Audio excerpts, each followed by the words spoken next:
भागलपुर के ततारपुर काजबलेचक में हुए हृदय विदारक बम विस्फोट की घटना के 9 दिन बाद पहुंचे भारत सरकार के राज्य मंत्री पर्यावरण, वन और जलवायु परिवर्तन मंत्री अश्वनी चौबे मृतक और घायल के परिजनों से मिलकर उन्हें जल्द से जल्द उचित मुआवजा दिलाने की बात कही। उन्होंने भरोसा दिलाया कि सरकार जल्द ही हर प्रकार से सहायता करेगी।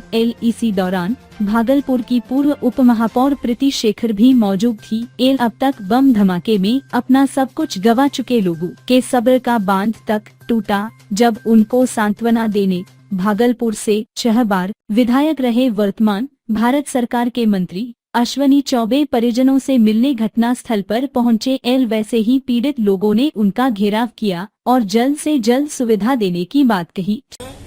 उसमें जो भी मदद होना चाहिए, यहाँ के वार्ड कमिश्नर ये सब लोग मिल के कर रहे हैं, उसमें कहीं दो मत नहीं। और समाज को खड़ा होना पड़ेगा, खड़ा हुआ है, समाज खड़ा है, लेकिन सरकार ने भी कुछ दायित्व समझ करके और चावल और गेहूं इन लोगों को दिया है, ऐसा बताया, खास करके ओम प्रकाश शाह के परिवार ने बताया।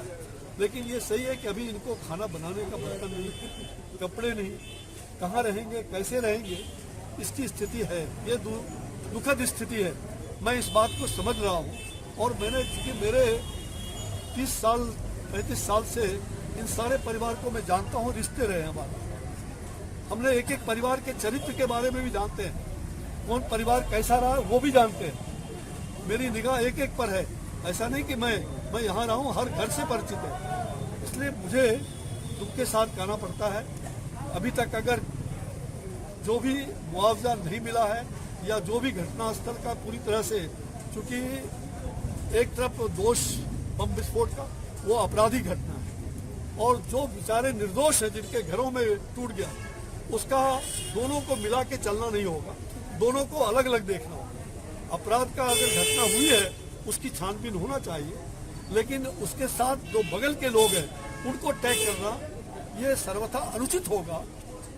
और मैं इस विषय पर अभी यहाँ के जिला प्रशासन से आईजी, डीआईजी, जो भी पदाधिकारी यहाँ अवेलेबल होंगे उनको मैं बुलवाया हूँ, अलग से बात कर रहा हूँ। आवश्यकता होगी तो मैंने अभी चीफ सेक्रेटरी से भी, होम कमिश्नर से भी और मुख्यमंत्री जी से भी जाके मिलूंगा, बात करूंगा।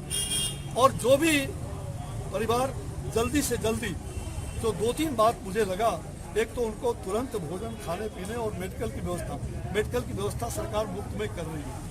भोजन के लिए कुछ तत्पर है, समाज के लोग भी और सरकार के स्तर पर भी कुछ व्यवस्था हुई है, लेकिन वो व्यवस्था, उसको और व्यवस्था करने की आवश्यकता है। सर, तीसरी बात पीड़ित परिवार जो अपने कई दुकान है, प्रतिष्ठान है, जो टूटा हुआ नहीं है, डैमेज पोर्शन नहीं है, कुछ रोजगार उसमें कर सकता है, तो उसके लिए भी उनको रोजगार के लिए उसको मुक्त कराना।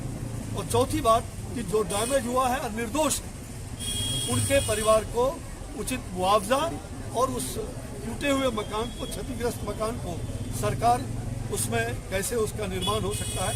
ये 4-5 प्रमुख मुद्दे हैं। सभी मुद्दे को बातचीत करके ही और उसको निपटाया जा सकता है। मैं एक एक विषय को लेकर के, और मैंने सारे विषय को समझा है, हम लोग जाएंगे सरकार और प्रशासन के स्तर पर बातचीत करके इस समस्या का निदान